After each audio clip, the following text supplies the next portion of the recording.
Suno AI, to use or not to use? That is the question. For this talk, this is a response to the current jazz AI reflection sparked by a Warren Wolf conversation.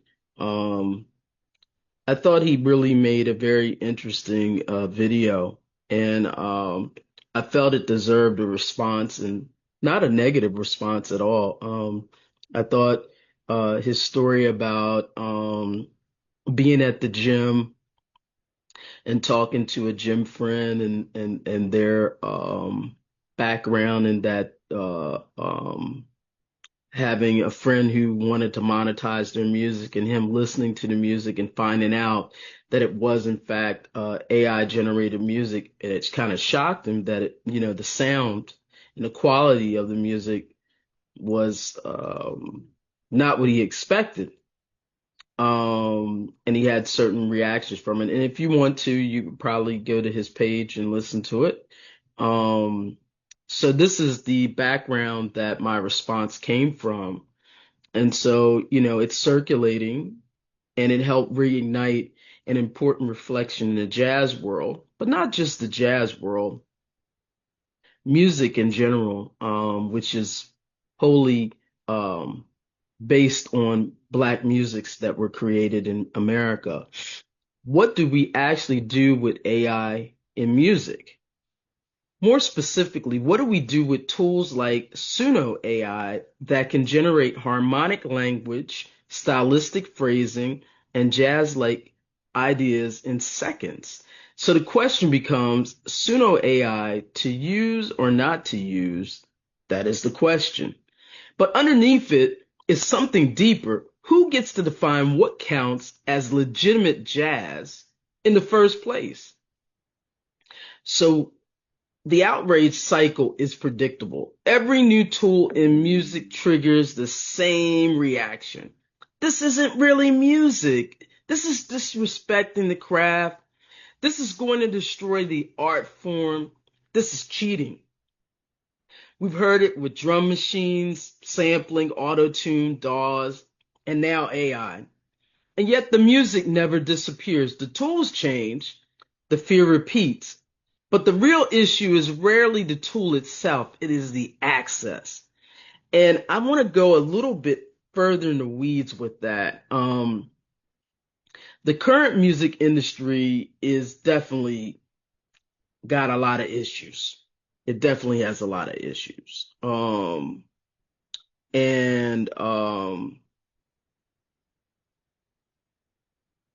you definitely would need to I'm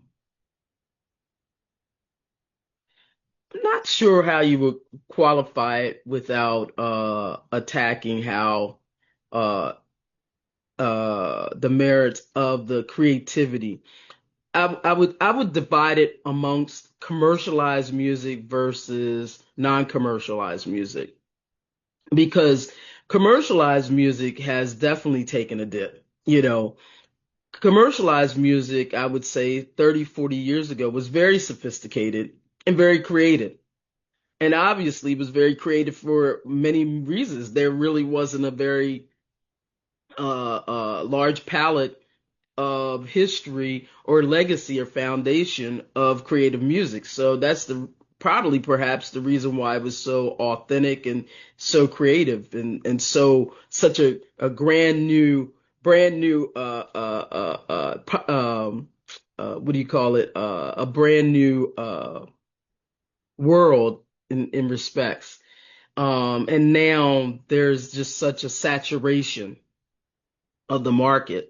And so I think it may be less the tools and maybe more of a saturation of the market. So jazz is especially sensitive to this conversation. Jazz isn't just a genre, it's a practice built on apprenticeship, improvisation, lineage, discipline, and live risk. So when AI can generate convincing harmonic and improvisational ideas instantly, it creates discomfort. Not just about sound, but about what seems to be bypassed. But jazz has always absorbed disruption, electric miles, fusion, digital production. Each era was not real jazz to someone. And yet jazz survived every time because jazz is not fixed. It is a living argument. You see, gatekeeping or grief, what surfaces in these debates is often not rejection, it's grief. Grief over something once hard earned, becoming easier to imitate, but there's a tension jazz is never resolved. When does protecting the art become restricting it?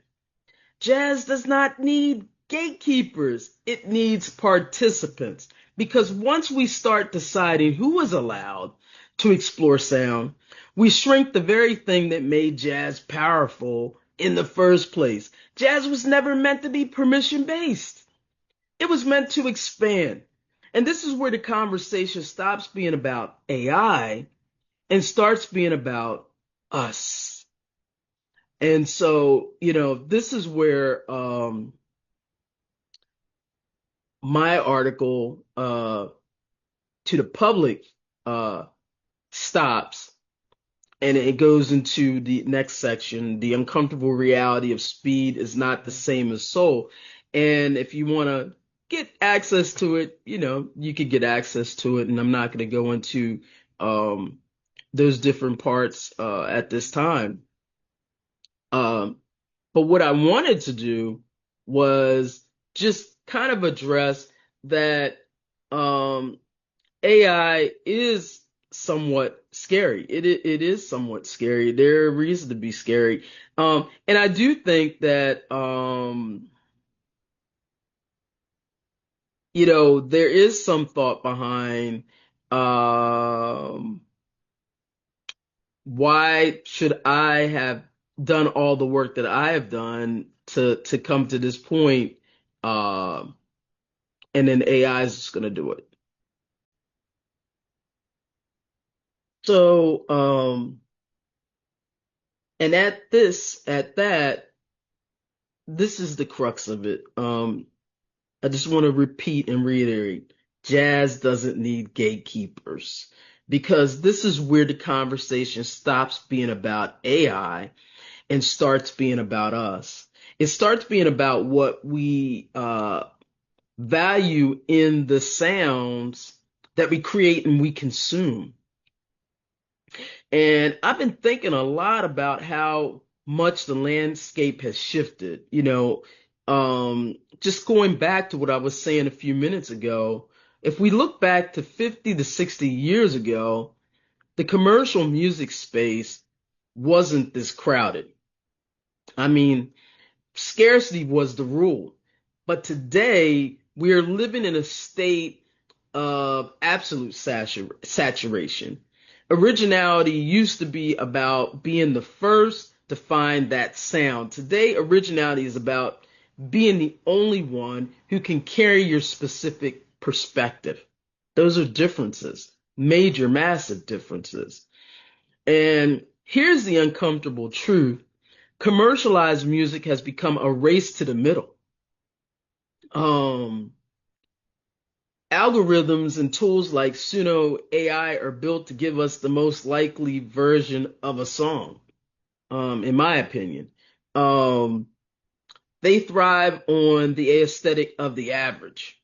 Um, because even the listeners are listening to the average. They don't even have that type of musical background to to listen to music on such a higher plane. And I'm not putting down musical listeners or consumers, but they don't have music appreciation or music education within in our halls in schools. So we have to really understand what our musical audience is listening to.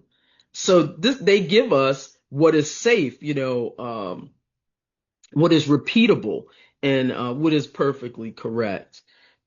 But jazz was never meant to be safe. It wasn't born in a lab to be background music.